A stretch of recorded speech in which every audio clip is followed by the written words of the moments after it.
Good day to all.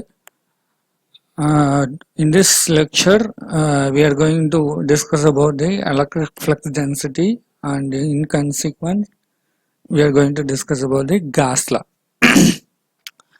Electric flux density was first measured by the scientist called Faraday. He has an experiment over a particular concentric spheres. So consider these two are concentric spheres. Inside these spheres, he has placed a distribution of charges. So the amount of he has measured amount of flux which is coming out of this particular sphere. Whenever he measured the particular amount of flux density, he has observed that the amount of amount of flux lines which are cutting out of this particular outer sphere or the inner sphere are equal to the value of the amount of charges which is placed inside this inside sphere.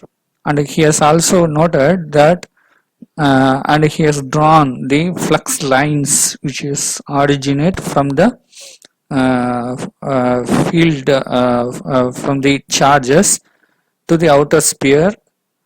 The amount of field lines which he has drawn are equal to the amount of charges. So these two experimental observations given by the Faraday has been termed as the electric flux density. So what do you mean by electric flux density is? It is a measure of movement or displacement of charges from inner sphere to the outer sphere. So it is a measure which measures the movement of charges from the inner sphere to the outer sphere. So the amount of flux lines which is coming out of this particular charges are measured as the amount of charges. So the charge displaced is proportional to the amount of charge and the flux. The proportionality constant is going to be unity, means the amount of flux density is equal to amount of charges which are inside the sphere. So the density of flux over a surface of uniform charge density Q, charge distribution Q, means the flux divided by the surface density of the particular sphere. So 4 pi a square. If you are going to say the radius of the sphere is a, then it is psi divided by 4 pi a square, that is flux divided by 4 pi a square, which is equal to coulomb per meter square, because this is the charge distribution over this particular outer sphere. So the density may be given as the so this density is going to be called as the flux density, and this density may be given as the number of lines per meter square. So each line is going to constitute 1 coulomb.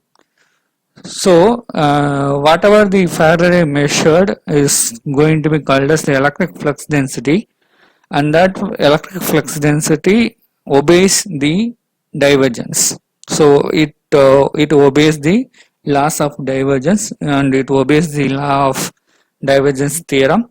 And also the electric flux density is going to be a vector field of flux density class of vector field. So what is the difference between the electric flux density and the electric field intensity can be given as in the equation form, like D vector is equal to epsilon naught E vector. So how this came? So D vector is equal to Q by 4 pi r square. Why this r square has came?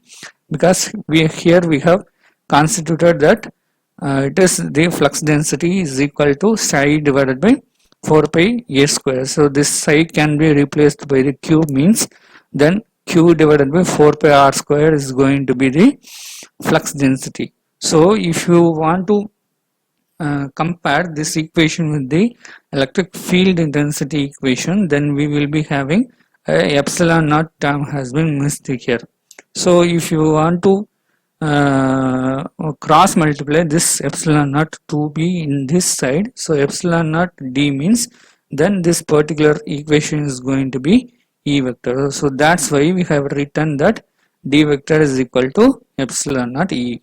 And also by physical means we can differentiate with the electric flux density from the electric field intensity.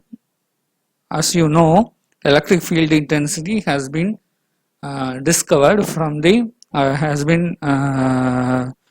been defined from the Coulomb's law. So that particular vector field, if we are going to say the electric field intensity as a vector field, then that vector field is going to be based on the force like vector field.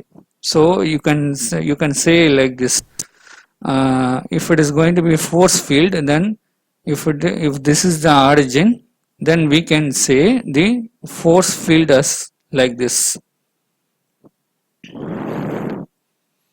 and these force lines are going to be equal in magnitude. Okay, so this is called as the force field. So we can draw this force field for the all the 360 degrees. So we can draw like this. But this electric flux density is not going to be the field lines which we had drawn here.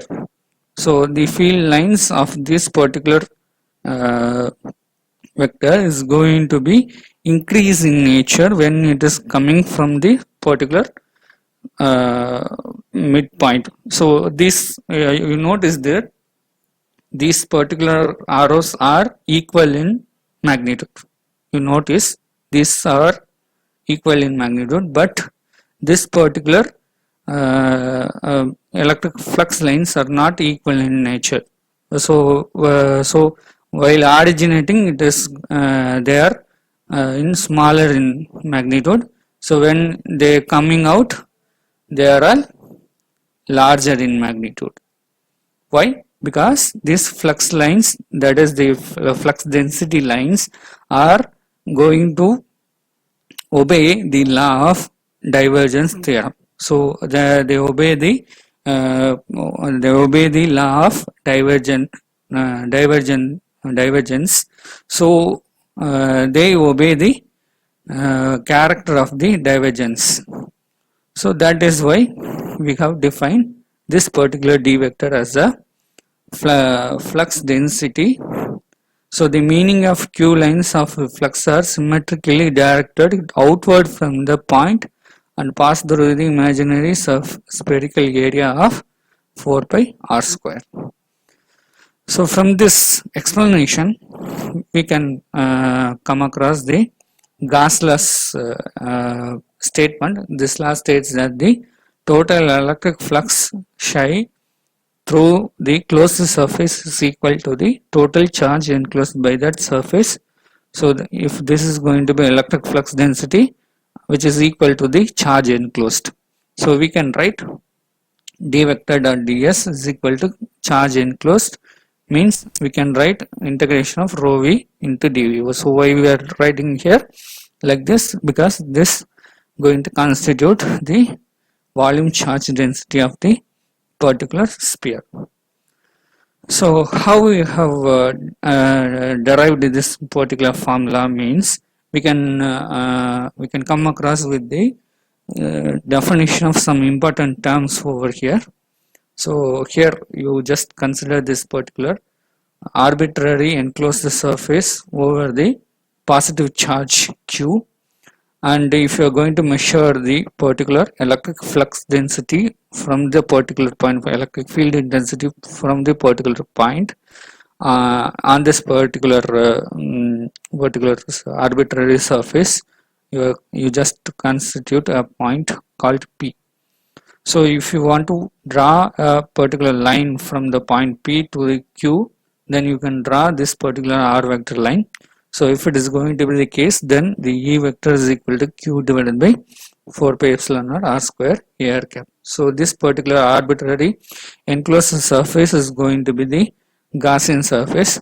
The surface integral over this particular normal component. So if you constitute this as a E vector, then you can constitute the normal vector n cap.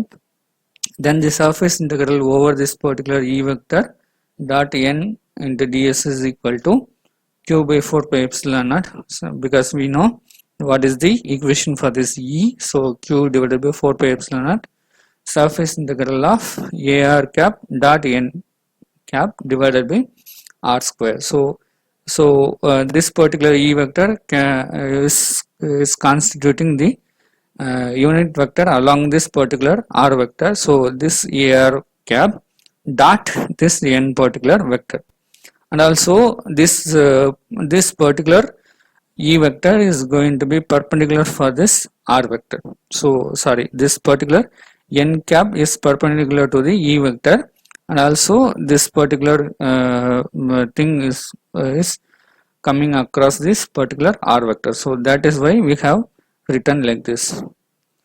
So if you want to calculate this particular flux density from this field intensity, you have to we are defining a particular angle called a solid angle.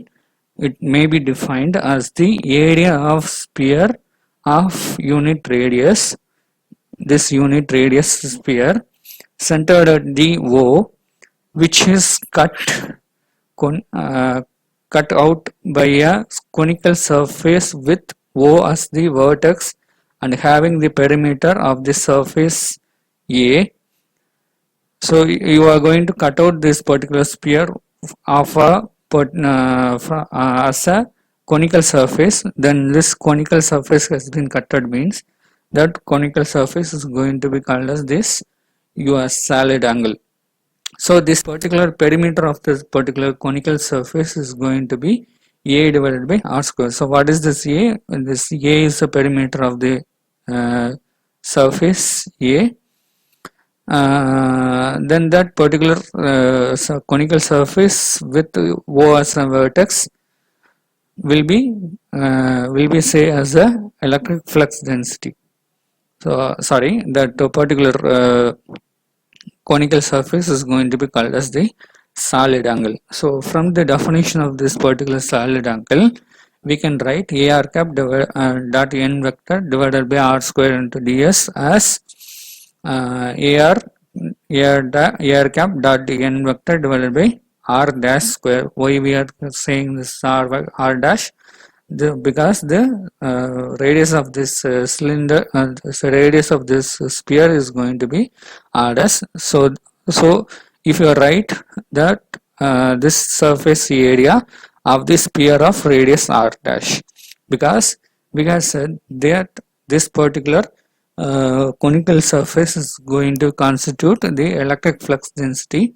So that we have said that this is a surface area of this sphere of this particular radius r dash, and also we are going to take these terms, this whole terms as the surface area of the sphere of the radius r dash.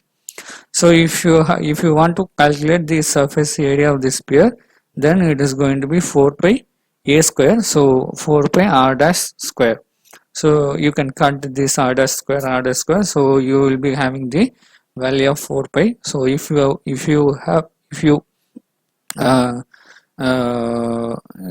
just substitute these values, so this particular q divided by epsilon naught will be coming. So if you cross multiply this, then you will be getting these equations. Remember, this particular equation has been constituted as the definition of the electric flux density. Thank you.